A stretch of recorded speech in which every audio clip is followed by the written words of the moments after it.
Sir ఏమన్నా కొంచెం నిలక్క మీరు తీసుకోండి చెప్పమ్మా.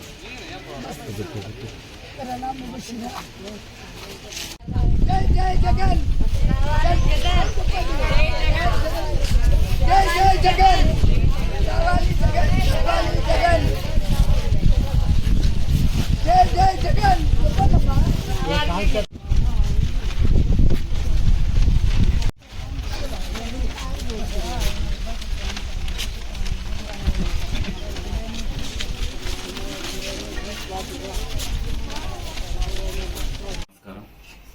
ఈరోజు ఈ పత్రికా సమావేశం నిర్వహించడానికి ముఖ్య కారణం హిందూపూర్ నుంచి జగన్మోహన్ రెడ్డి గారైనా పోటీ చేయాలి, లేకపోతే జిల్లానైనా ప్రకటించాలనే నినాదంతో ఈరోజు ప్రెస్ మీట్ నిర్వహించడం జరుగుతుంది.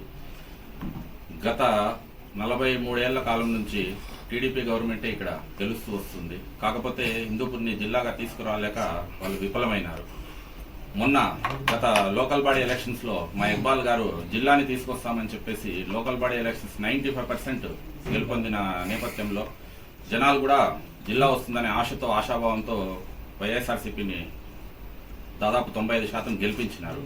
కాకపోతే గెలిచిన తర్వాత ఇక్బాల్ గారు ముఖం చాటేసి పక్కకు వెళ్ళిపోయినాడు.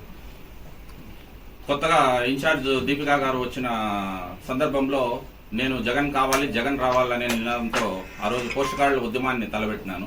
కాకపోతే అప్పుడు పెద్దలు మమ్మల్ని పిలిపించి తప్పకుండా దీనిపైన న్యాయం చేస్తాము, మీరు కలిసికట్టుగా పని చేయండి అని చెప్పేసి మాకు చెప్పినారు.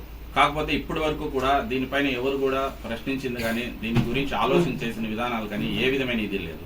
ఇప్పుడు కూడా 1,00,000 సంతకాల సేకరణలో భాగంగా ఈరోజు ఈ ప్రెస్ మీట్ నిర్వహించడం జరుగుతుంది.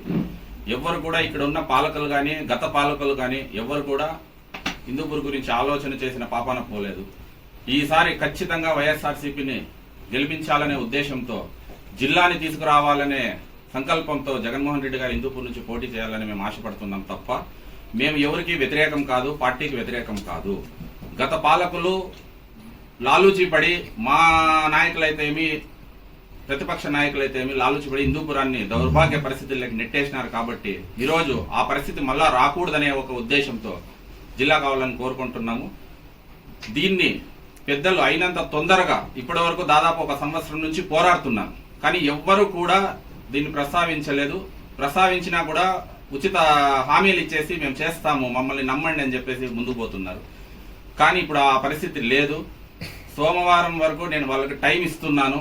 ఇది మీరు రిక్వెస్ట్ అనుకోండి, ఆర్డర్ అనుకోండి, ఇంకోటి అనుకోండి, నాకు సంబంధం లేదు. సోమవారం వరకు గడువిస్తున్నాను. సోమవారం లోపు దీనిపైన నిర్ణయం ప్రకటించకపోతే రాజశేఖర రెడ్డి స్టాచ్యూ దగ్గర నిరాహార దీక్షకు నేను సిద్ధపడి 10 గంటలకు రాజశేఖర రెడ్డి స్టాచ్యూ నిరాహార దీక్ష కూర్చుంటాను. దీనిపైన మా జగన్మోహన్ రెడ్డి గారు ఎంత తొందరగా నిర్ణయాన్ని ప్రకటిస్తే అంత తొందరగా ఇక్కడ పరిస్థితులు చక్కబడతాయని చెప్పి ఆశిస్తూ ఈ అవకాశం కల్పించిన మా మీడియా సోదరులందరికీ, ప్రజలందరికీ ధన్యవాదాలు తెలుపుకుంటూ జై జగన్.